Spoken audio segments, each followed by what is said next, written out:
Hello everyone and welcome back to the channel. Today we're having a muck around with the Alfa Romeo GTV 6 coupe, the headlight system in the front of the car.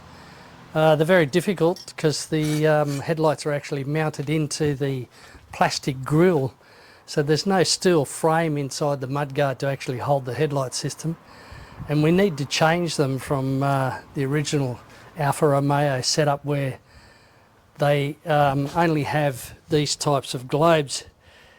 These are aftermarket headlights that have been ordered from Germany, and that's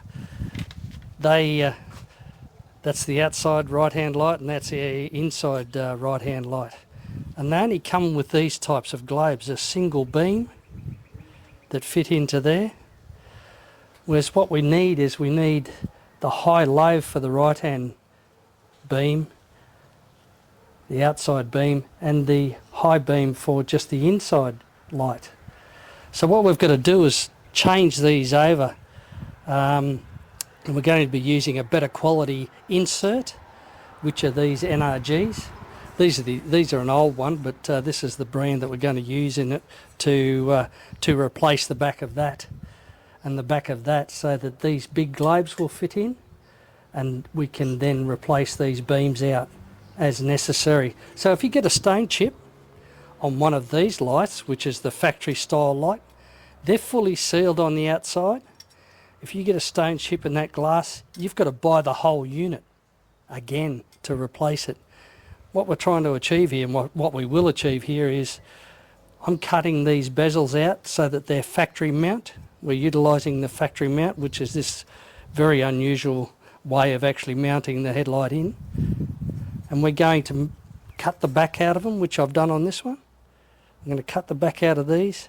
We're going to use them as an insert for these aftermarket sealed, semi-sealed beams, so that if we do get a stone chip at a later date, it can be removed and quite cheaply replaced. These are $52 to $58 a pair, so it's quite economical if you do get a problem with the stone cracking a lens.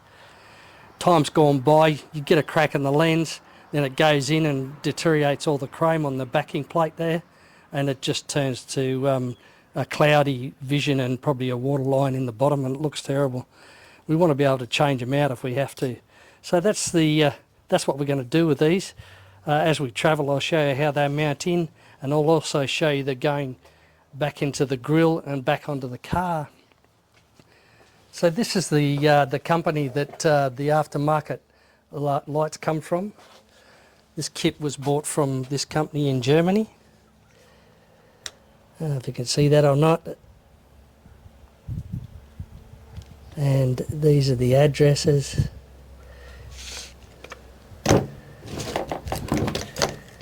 You've got a YouTube you can look at, you've got Facebook you can look at, and also Instagram to look at. OKP Parts and Engineering, Germany. And the kit cost 430 euros. I don't know how much that is converted, but yeah, that's the kit you need to start off with. So it comes with 4 of these, and they all 4 lights have just the single filament for a low beam for the driver's side, for the right hand side, and a low high beam for the inside light. They don't look real good in the lens either. They're very light and they're just second rate when you look at the lens on these ones here, which I will put up the link to buy these. They're a lot better quality.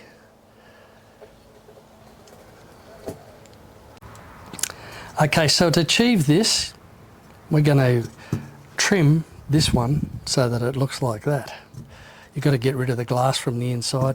It breaks out very easily. It's very difficult to cut it out and get that out with in a full lens, and it's really just a sacrifice. You have to sacrifice this new kit so that you can make it so that they can be changed out with a cheaper version like this. So what you have to do is you pull the globe out of the back of it first of all. It's got these little tabs on the back, and we just move them over, unfold those so that this section comes off the back, And then we have to mark this to cut it so that it's similar to this. That's the backing piece that's been cut out of this one. So I'll utilise that over the top of this to mark the circle for it to go, the line around the base of this to cut it. I use a variable speed angle grinder to do this, and I'm going to be using a fine 1mm cutting disc. You have to be very careful when you're doing these.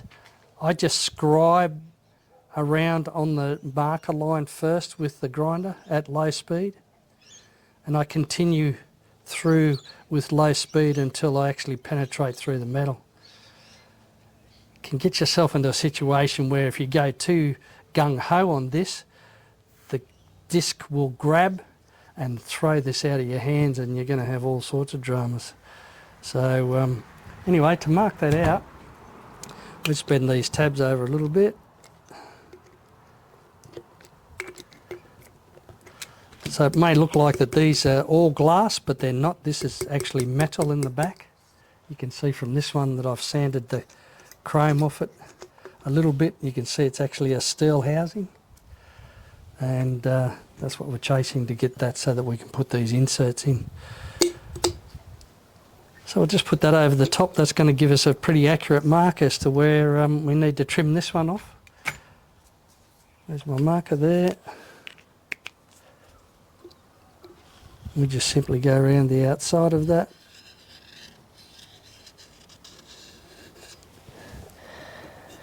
Gives you a fairly accurate cut, but I mean, with these, because they're all hidden in behind the grill once they're bolted in, doesn't have to be perfect. We just get it reasonably even so that when the insert goes back into it, I'll just show you how this one fits into this one that's been cut. So that's the insert that you're going to be buying. You'll be buying them in a new version.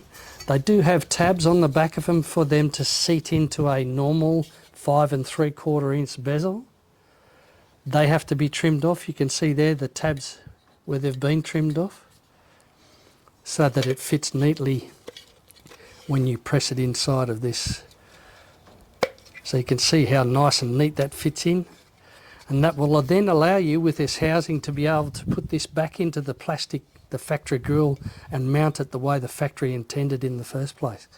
Still giving you your adjustable screws so that you can adjust the beams out or in or up or down. Alright, so we've marked this one. I'll just show you with the disc how we're going to scribe it first, and then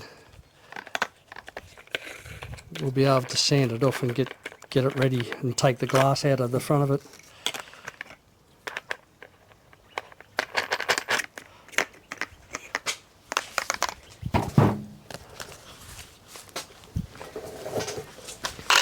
So we're on the lowest speed. I think that's about 850 RPM.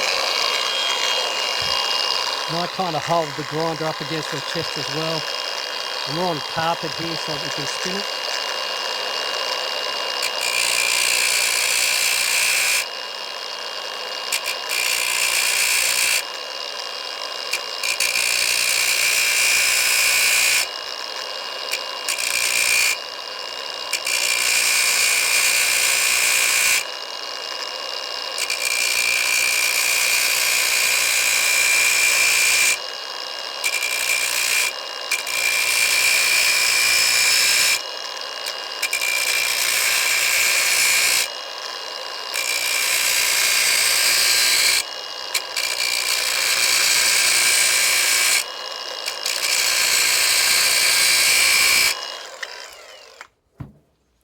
So you can see there, all I've done is put a scribe line in it initially with the grinder, and that gives me an area where I can actually trace it back around again and around again until it actually releases.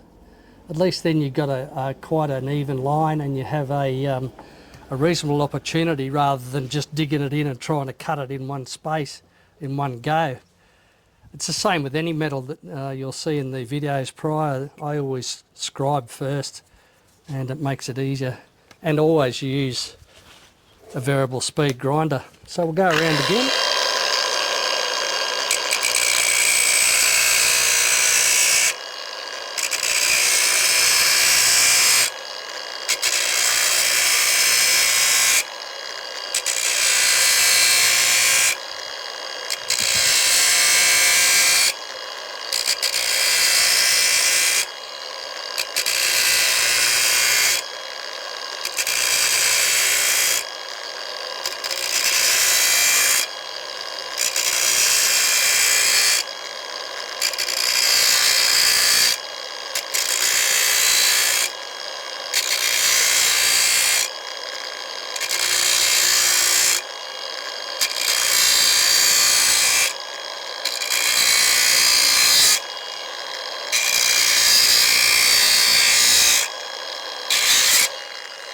See the grab? You've got to be very careful of that. If you've got a grinder that's spinning at 10,000 RPM, you're in a lot of trouble, especially with these thin blades. They'll take your finger off in no time. So you really need a variable speed or something that's slowed down to be able to do this job. Worst case scenario, you do it with a hacksaw.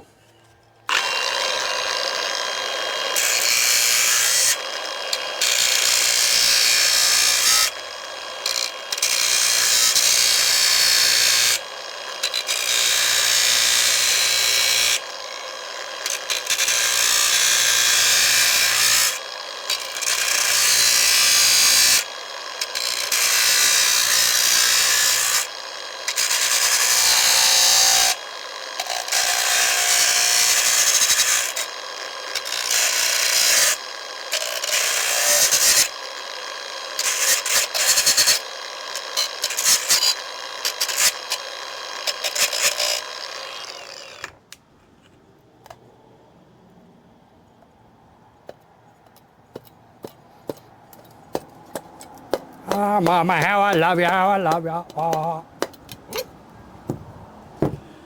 Alright, so we've cut that out. We'll give that a little trim now. We'll put just a 60 grit disc into the sanding disc into the grinder.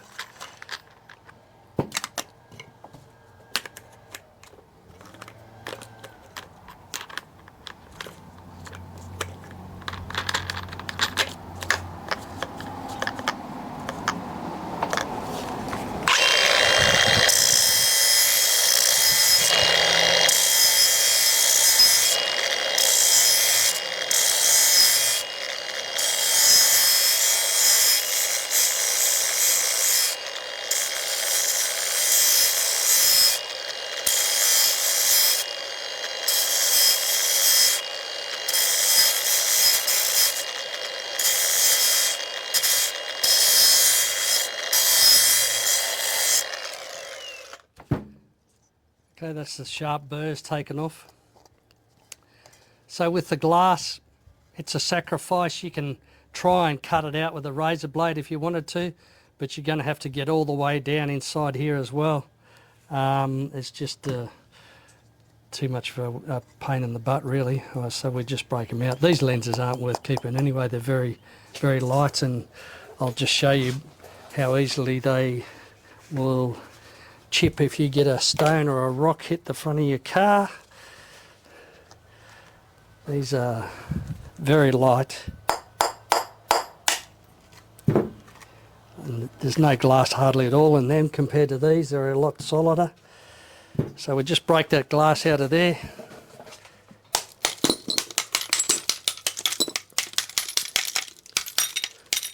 Got my gloves on so the glass doesn't affect or cut me. And then we'll grab these pieces and we'll just pull them out of the way. You can see the Sikaflex that seals them in is just coming away from the pair of pliers to do that as well. Just adjust them back so we can get a hold of it. So you can see the Sikaflex edge. You just break that out of the frame.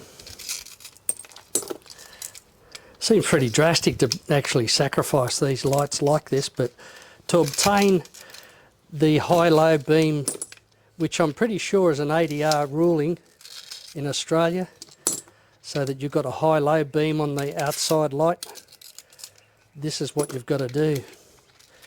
Because like I've stated in the beginning part of the video, these come only with single filament bulbs in them.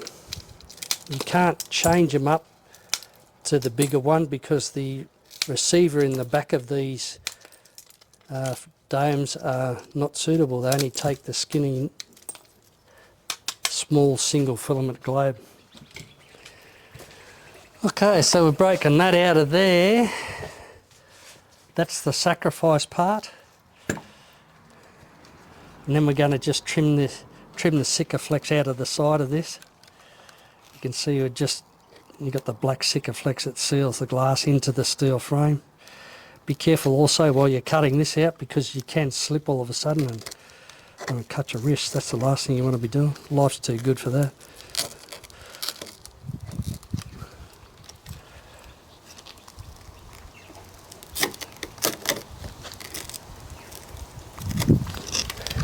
Reflex is amazing stuff, isn't it? That's what they put the windscreens in with the modern cars these days. Glass into buses and all that sort of jazz. So we go down around the inside of it as well. Been a bit difficult, this one. The other one was a lot easier than this. One in every crowd. Come on.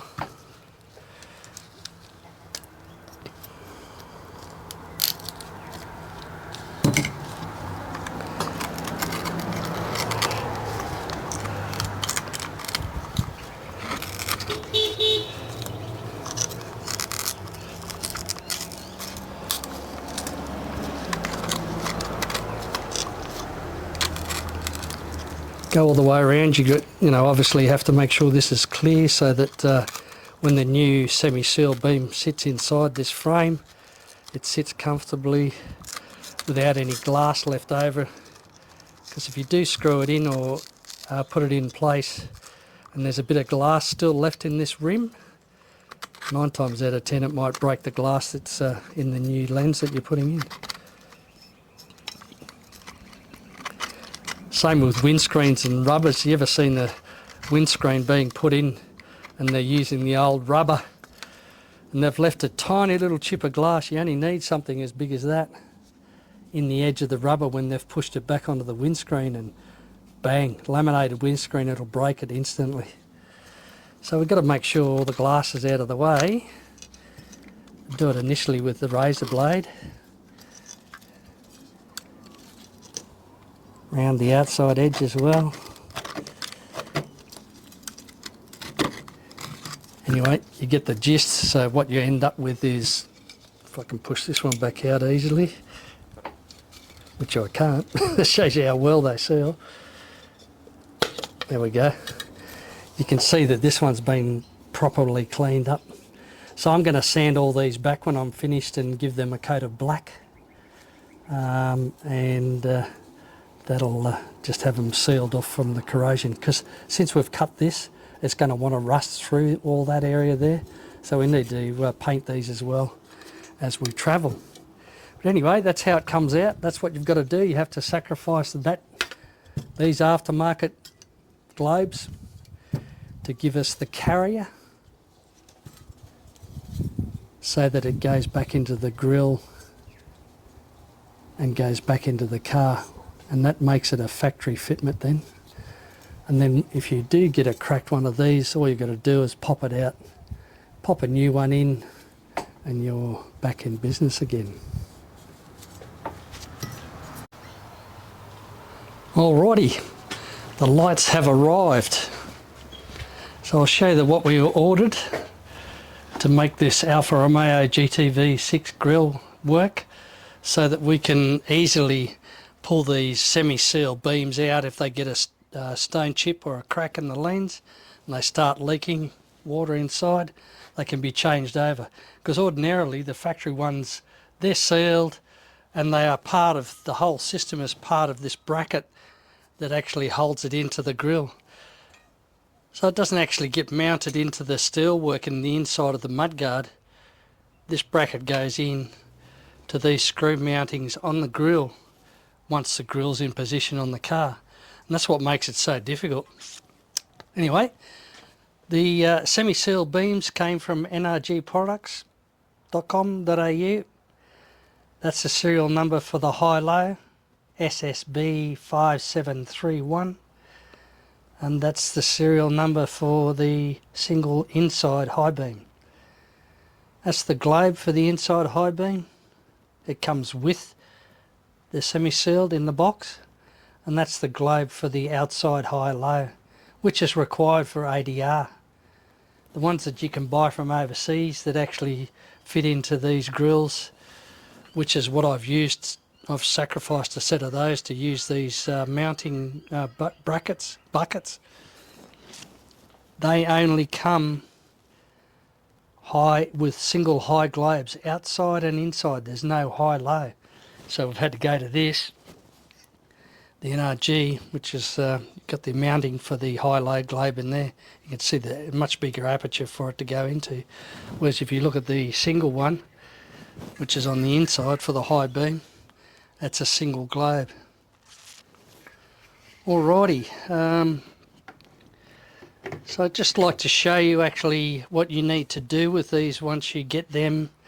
You have to take these little lugs off here, which is how they seat themselves in a normal light bucket, say, i.e. for a HZ Premier Holden or a Fairlane, Ford Fairlane, take this size headlights as well.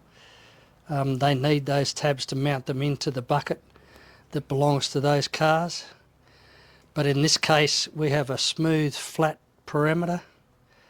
I've got to get this semi-seal beam to fit inside that carrier. Alrighty. Hand you over to my gorilla cameraman. It's a good gorilla. Mind you, eats a lot. Jesus. Right, so what we're going to do here is, you can see here there's tiny little spot welds there. One there, one there. And the way I release these is I just get the cutters and cut through it there. It's a very light metal, so it's not hard to cut through. You can see that cut through pretty easily. Just go around and do all three.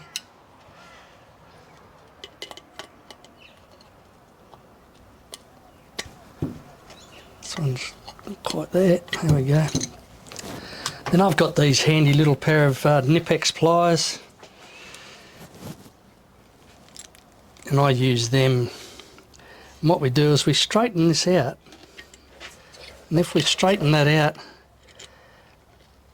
we've got to lift it as high as we can so that we get back to where the spot weld is. You can see the spot weld right at the tip of the pliers there. And then I actually angle it off the frame a little bit. You can see I'll actually pull it away from the frame on the inside there.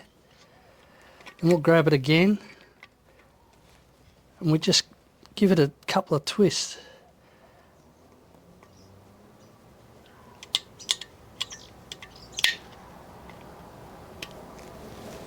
And that releases pretty much all of the metal and hardly leaves any of the spot weld at all.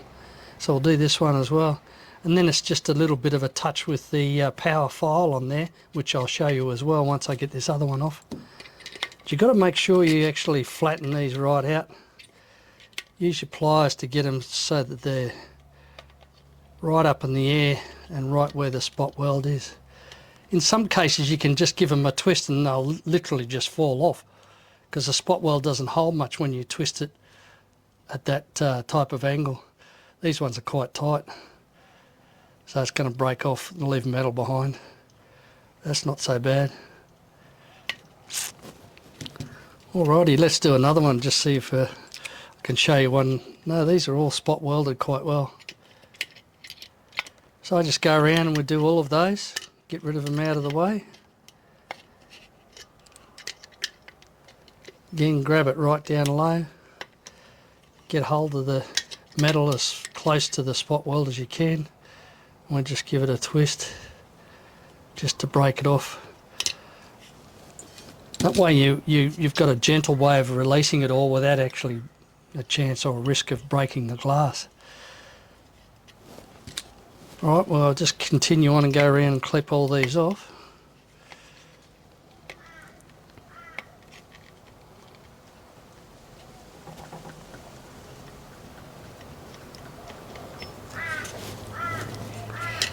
Pretty soft metal, so it makes it quite easy. These are a generic brand 5 3/4 inch semi-seal beam. I think the kit for either side, the two outside high-low beams was $57, $58, and the others were $54. So not expensive. You ever have to go and replace it because of a stone chip, it's not an arm and a leg. The set that came from Europe for these, I think I showed you in the first part of the video, were 430 euros. I don't know what that is in Australian dollars, but anyway, it's a bit of money. So we get those off, and then we just use the power file, trusty old power file, Go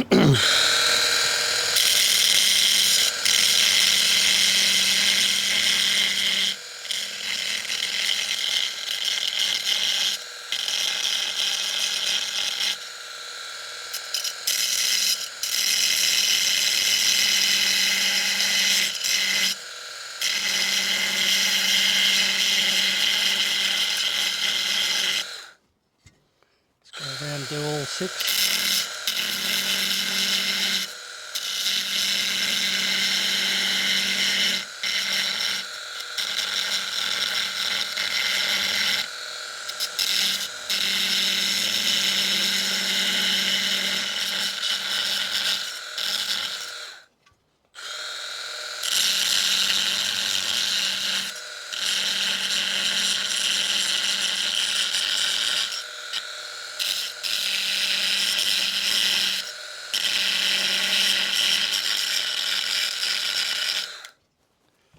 Simple as that.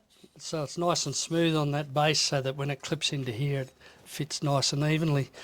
So I'll just give them a little squirt with the zinc primer.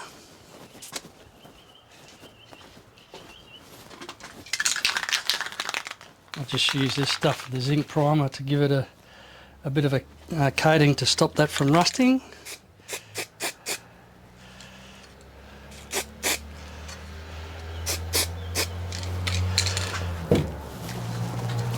Let that dry out a little bit.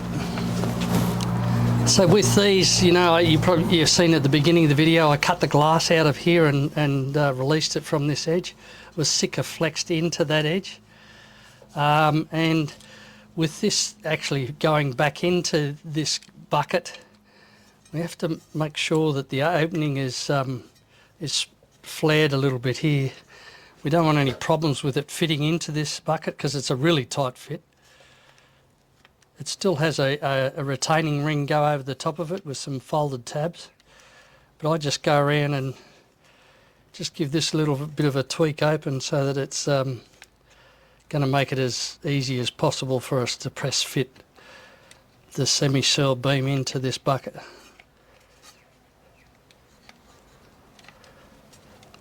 Last thing you want to do is break the edge of the light and touch wood. I hope it doesn't happen on this one. These ones were all good.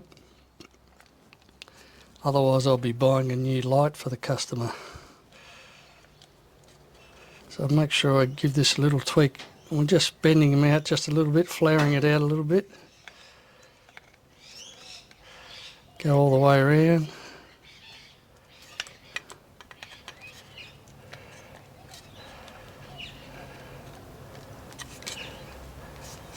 Got most of it there. Alright, now the other important thing that we have to do is there's 3 locators on these buckets. There's that one there that goes into this bottom corner, that one goes into this top end, and that one goes into the left hand corner. So what we have to do is make sure, of course, when we press fit the seal beam in, you can see I've put a mark here and there's a mark there on the bucket to make sure that when the bucket's screwed into its original position, that the headlight is sitting level. And this one's moved a little bit because they're not screwed in, but you can see the line there of the actual halogen is reasonably level and they both match up. So you got to make sure you actually line that up before you actually press it into the bucket. You can see my mark there. So let's see how this is going to go. It's always a guessing game with each one, all the buckets are different. Not too bad.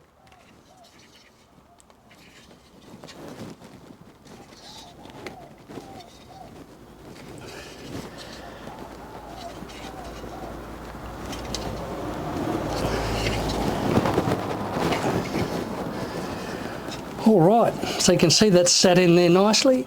You can see that it's going to hold well. And when you go to mount your wiring and your globe into the back of this, before you actually mount it into the grill, because what happens is the technique is, or the routine is, the grill gets screwed back into the car empty, and then the headlights get screwed into the grill. But anyway, this should make life a lot easier and make it happen the way it's supposed to happen. So now we've got the little ring that goes over the top. You'll see this has a rebate here in it, and that's so that it fits over that square bracket there. So you've got to make sure that lines up. These are a tight fit as well. That one's still bent over, so I better straighten that up. That'll help.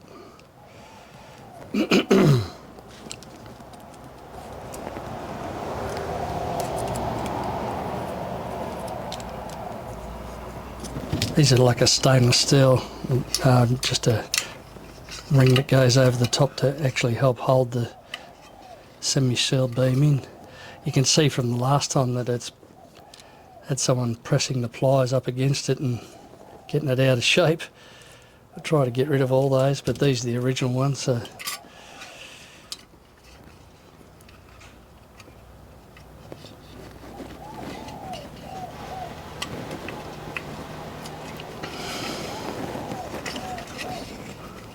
So you can see how the rebate there lines up with that part there.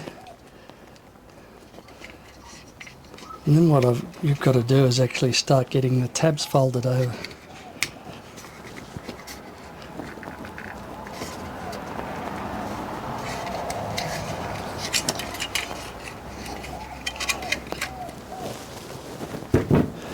So I just use the flat screwdriver.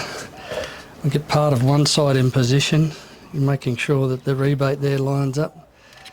I just bend these tabs over like that. So that'll give us a start to actually hold that into position. We'll do this one as well, that'll help hold it. They're really tricky. I'm not going to go through and show you all that through the video, but you get what the drift is. You can see that it's very tight on the top section here, but it will fold around eventually. There we go, it's not too bad there. See how it's at the edge there is actually needs a little bit of work. So I'll come around this side and do this one to lock this in a little bit, which actually helps as you travel with it to get the rest of them locked into position.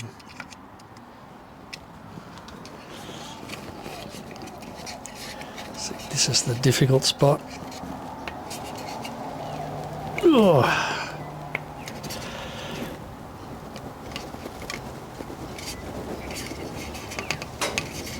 There we go, it's starting to play now. This is the fun part, not. So fold that tab over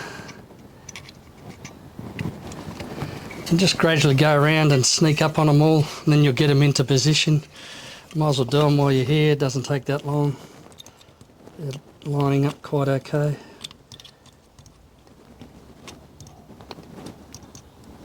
So one there.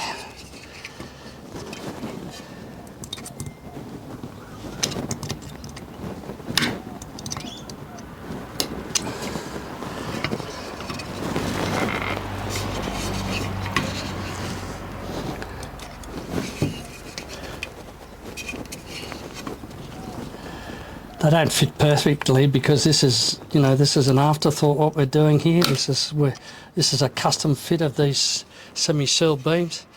But you can see that worked out quite well. And it's sitting in the carrier. We've got the space for the park light to go in. I had to trim these out and cut them so they fit. And we now have a situation where we are just about in business. So yeah, that's basically it. It's worked out okay. It's a good way to go about this situation. I've never seen a video. I've seen a couple of videos, sorry, tell a lie, but they don't show any detail. Hopefully this will help other people that've got a GTV6 Alfa Romeo. They're pretty rare cars, but yeah, with a bit of luck they'll give you some guidance as to how to solve this problem. Okay, now we're back on the grill, going back into the GTV6. All the parts laid out on the ground. There's my spares for screws and plastic clips. And the grill's back into position. It takes 4 screws. Got one there, one under there, one up under there, another one up under there. Then you got the two in the middle underneath here, the centre Allen key, and then the 4 on the other side. So that's the grille back into position. Now we get the lights out and see if we can't make them fit. So these are the rubber cups that go on the back of the headlights with the connectors for the inside lights that have got high beam only. Got the 2 wires there, positive and negative. What we have to do is we have to drill and make a connection on the back of the light globe entry. I'm going to pop rivet that onto there so that we've got a connection for the earth, and then the positive wire goes onto the back of the globe. And that's what the base and the globe all together with the wiring and plugged in. We've got the boot seal over the top. You've got to make sure the boot seal seals down nicely, and the wiring ready to plug in and place the headlight into the grille.